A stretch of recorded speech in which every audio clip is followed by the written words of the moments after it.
Manusia, hewan maupun tumbuhan, sebagai makhluk hidup, kita perlu oksigen untuk hidup.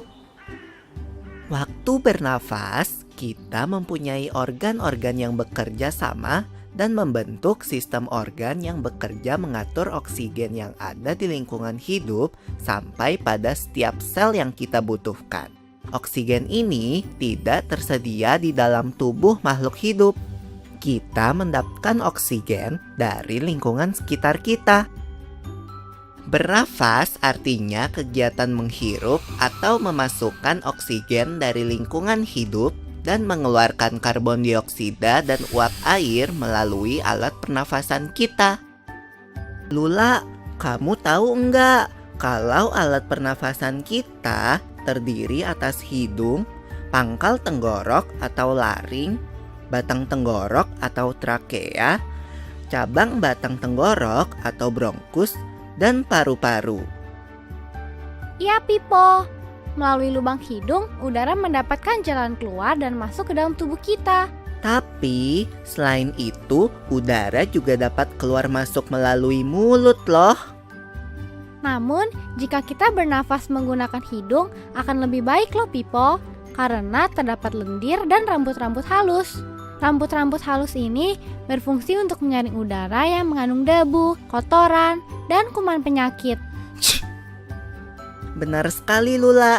Selaput lendir berfungsi untuk mengatur suhu udara yang akan masuk ke paru-paru dan mengatur kelembapan udara agar sesuai dengan kelembapan tubuh. Hidung juga jalur yang langsung terhubung dengan alat pernafasan berikutnya, yaitu tenggorokan. Tenggorokan merupakan alat pernafasan manusia yang kedua. Pada tenggorokan terdapat laring atau pangkal tenggorok dan batang tenggorok atau trakea. Pada bagian dalam dinding batang tenggorok terdapat selaput lendir dan rambut-rambut halus yang selalu bergetar yang berfungsi menghalangi benda-benda asing yang akan masuk ke paru-paru. Pernahkah kalian tersedak? Kamu pernah enggak, Lula? Pernah banget, Pipo. Itu kenapa ya, by the way?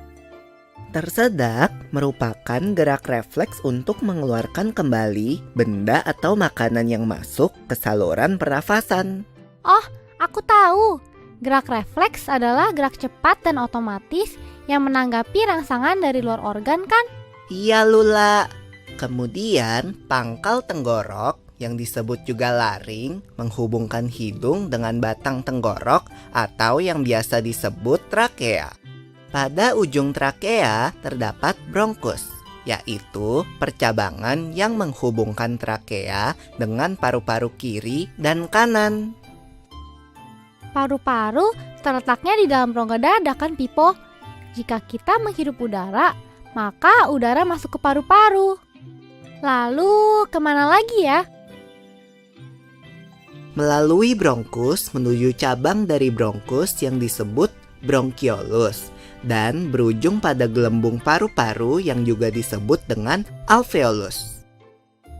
Pada alveolus ini kan yang terdapat pembuluh darah, di mana terjadi pertukaran gas oksigen dengan karbon dioksida.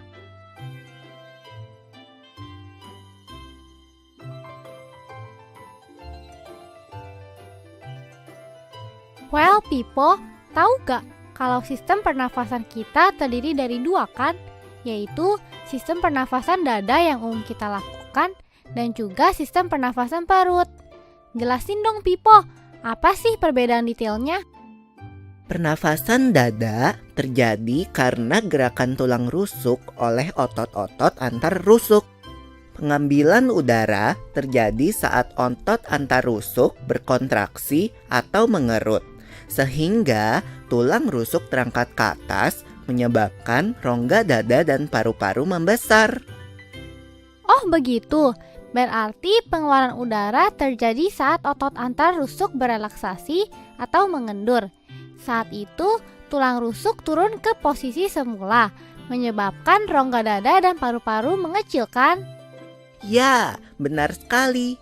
Lalu menurut kamu, bagaimana dengan pernafasan perut kita, Lula? Aku belum yakin banget sih, Pipo. Jelasin dong. Pernafasan perut terjadi karena gerakan otot diafragma, yaitu sekat yang membatasi antara rongga dada dan rongga perut. Pengambilan udara terjadi saat otot diafragma berkontraksi. Posisi diafragma mendatar menyebabkan rongga dada dan paru-paru membesar. Berarti pengeluaran udara terjadi saat otot diafragma berelaksasi. Posisi diafragma melengkung ke atas, lalu menyebabkan rongga dada dan paru-paru mengecil. You're right, Lula.